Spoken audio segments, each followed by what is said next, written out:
I'm Andrea van Niekerk from Cape Town in South Africa, and I've been living in Canada for 4 years with my husband and my 2 daughters, and it's been an incredible adventure of immigration to this country. I am a Hatha yoga teacher qualified in Canada, coming from a corporate sales background in South Africa. It's been a massive change for me to live in this country and just to start things all over again.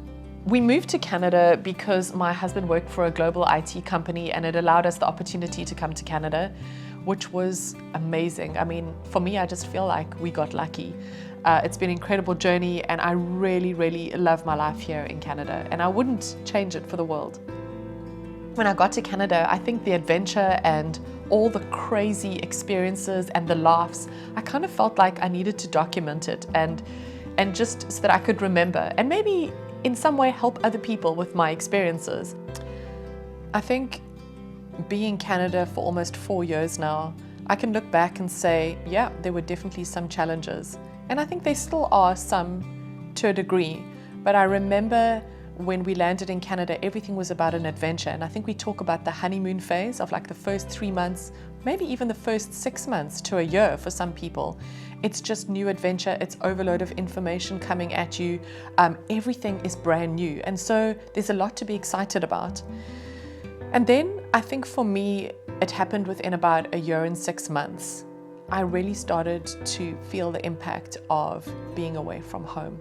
And I think the big thing is, you know, it's like mourning a death. You're mourning your old life, you're mourning your old job, your old car, your old house, friends, family. I think it's just really understanding that it's a loss that you're dealing with, and it's completely normal. And that's what immigration is about. It's immigration 101, dealing with the challenges of loss. And I think for me, in the first 1 year and 6 months, we had already been through one winter, an amazing summer, and then winter set in again. Very exciting. First snowfall, all great. December comes along and it's Christmas time and you don't have your family with you. Major challenge. Anyway, you get through that. In January, it's still snowing. February, it's still snowing and it's cold. And by March, I was like, this is insane, man. It's still cold. There's intermittent snow every now and then. And if you're living further up north, it's still snowing for sure. And I remember one morning thinking, you know what, I actually just don't feel like getting up this morning. And I don't feel like cooking dinner tonight. And you know what, you guys can actually just clean the house yourself, because you know, you clean your own house now that you live in Canada. And I remember understanding that I'd never felt this way in my life before. I spoke to a couple of girls, my Canadian friends. I had 1 or 2 South African girls that I was chatting to at the time as well. And they're like, hey, Andrea, if you're feeling depressed and you need to take a pill and go see a doctor, you know, it's real. It's no problem with that. And if you're feeling sad and you're missing home, it's really normal. For some people, it happens even sooner than 1.5 years. And I think for me, it was just really about acknowledging the fact that this is where I was at. Like, this is going to be part of immigration. This is why I'm feeling like this. Actually helped me along the road to recovery, in fact. And it wasn't long. It was like a couple of weeks and the weather actually started to turn.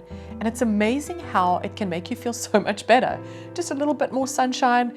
It changes your attitude. It changes the way you look at life and deal with people. I started to feel a lot better. But it was also great to have, within 1.5 years, you've usually by then developed a couple of friendships, and things definitely do start to turn. So absolutely, I think that you have these things called emotional triggers. It's a term that I like to use. And the emotional triggers are really things that are going to trigger you to put you back in that depressive mode and that sadness. And those will be things like Christmas time, birthdays, anniversaries. Maybe it's your parents' anniversary and you're not there with them. And maybe it's other people's birthdays and you're not with them. Let me tell you, it can be super challenging. My first birthday, even my daughters, we talk about it today, their first birthdays in a new country, it's underwhelming. It's sad. You have expectations, unfortunately. You wake up and you do birthday just with your family. And it's very, very tough. Do the things that are going to not trigger you. Sure, you might be sad, but do the things that are going to help you along the way. So get planning, Organize your birthday parties, make amazing memories, and do that for yourself. And those things are challenging for people. I mean, I'm a gregarious, outgoing, crazy person, and there are people who it takes a lot of courage to do those things, but you've got to do it, because if you don't, you will always be disappointed. The other thing that is also a bit of a trigger, and that is a massive emotional challenge, will be when somebody gets sick and they are living back in South Africa or in your home country, and that's really difficult, or there is some kind of tragedy or something happens and you've got to book a flight in a day, try and get back to the country. It's very, very difficult to be so far away from your loved ones. And one of my very, very close friends, like a sister to me, was diagnosed with stage 4 cancer. And I remember sitting in Canada here thinking, this is crazy, like I need to get to her. And you have these like desperate feelings, like what do you do? And it costs a lot of money to fly all over the world and to be with your loved ones. So I'm just putting that forward. That's for you to really decide how you want to deal with that. But those are going to be the challenges. And I think it's really good to be really real about understanding what those are. I think another really important thing to talk about when it comes to challenges and moving countries is our kids. And I think that as much as adults, we're completely stressed and challenged emotionally, we forget about how our kids are dealing with the whole process. And it's really tough to see your kids struggle. There's a saying that says, you're only as happy as your unhappiest kid. And the minute your kids are unhappy, my stomach's in a knot. I'm completely uptight. I remember a time where one of my daughters was really struggling at school, and it was so hard for us, for all of us. It affects everybody. And I remember the day we actually moved her out of the school she was in. She went to a different school. This kid changed her marks. She just flew, and it changed everything for us. We were all happy. And I think it's really important to tap into the fact that you need to do serious chats and conversations with your family together with your kids around how you're doing. What are the lowlights? What are the highlights? How can we help you? What is it really that you're struggling with? I think it's really difficult. And I think a lot of the time, I don't know, sometimes for me, having teenagers come across, it can be even more difficult. Teenagers, it's not about parents anymore, right? When you've got teenagers, it's all about their friends. And if you're bringing your kids over when they're teenagers, it's tough emotionally. And I think from a psychological point of view as a parent, you're like, I'm tearing my kids away from their friends. It's really hard. But I do also remember, and I think it's good to remember these moments, is when our kids said to us, Mom, we could never imagine going back. And not for any negative reason, just the fact that I think that we're at a point after like a year and a half to say, geez, we love our life here. We love our friends. We love our school. And that means that they emotionally settled as well. And I think as a parent, it's very heartwarming, and it makes you feel really great. I think because you deal with a lot of guilt when you do this to your kids. But yeah, it's quite an incredible journey. Don't forget about the kids. Overcoming the emotional challenges. I think the most important thing is for you to really level up and make an effort. You've got to actually get yourself up off the chair and outside. And I think especially in winter, when you feel like you want to be reclusive, sit at the fireplace, be warm with your socks on, drink red wine, have your South African food or your comfort foods, it's really, really easy to stay indoors. And I think the human follows a path of least resistance because it's easy. And for me, we brought both our dogs over from South Africa, and I think it was the best thing we could ever have done, because I believe that it's 100%. The dogs do not need to be walked. The humans need to be walked. We need to get outside and experience how beautiful our new country is, walk in the snow, walk in the rain, just get outside, get the blood pumping. I think it's really important to make those things happen. Winter is long, and in Canada, the Canadians just keep going. They are outside, the kids play outside for hours. It's incredible. They get sleds, bum boards, you name it. They're on the slopes, in the snow, in the cold. Get rigged up, get warm, get the kit that you need, and make it happen. Go ice skating, go watch games, sport, etc. There's so much to do. I think that it's also important that you need to pre-plan stuff. and have little victories to get excited about. Plan a 3-day event where you go to the Muskokas and you go dog sledding. It's really doable. It's a 3-hour event. Go do that with your family. So those little things are going to be really helpful for you in terms of getting over the emotional challenges and really not having those triggers set in. And it really, really changes the way you think about winter and about Canada and your new country. Take lots of pics. Oh guys, another important thing. For me, you know what? You actually don't realize how much sun you get when you're in South Africa, or even if you're in another country like anything but Canada where it snows so much. Even in winter you get a lot of sun in South Africa, and you don't realize how your vitamin D count gets depleted. I think we all forget. So a lot of people recommended, Andrea, are you taking vitamin D? And I remember when I was feeling sort of in that very depressive mode after a year and a half, I went and bought a whole lot of vitamin D. Make sure you buy the good stuff. And I started taking vitamin D, and I honestly did feel a lot better. But it's incredible how it can have an effect on your person. So you can start to feel lethargic, you can start to feel depressive, and you can actually test your vitamin D if you have your blood taken. So it is a thing. Take vitamin D, and even as the sun starts to, you have less of the sun towards the end of summer, start to take the vitamin D already and take it right through winter all the way until summer. It's really, really important. And then another amazing thing, if this is a possibility for you, get your family to come and visit you in your country. And so for us, it was literally only like after 2.5, 3 years that my parents came over to Canada. It was the best thing that we could ever have done. I think it's also great for validation for yourself and for your family. When your parents or your family come over, they're like, oh my word, we can see why you came here. Because, you know, I think a lot of the time, I think family sometimes, I know that there are people, friends of mine who have struggled and they've taken a lot of flack and negativity from their family when they moved countries and immigrated. It was almost like you're betraying your country by moving.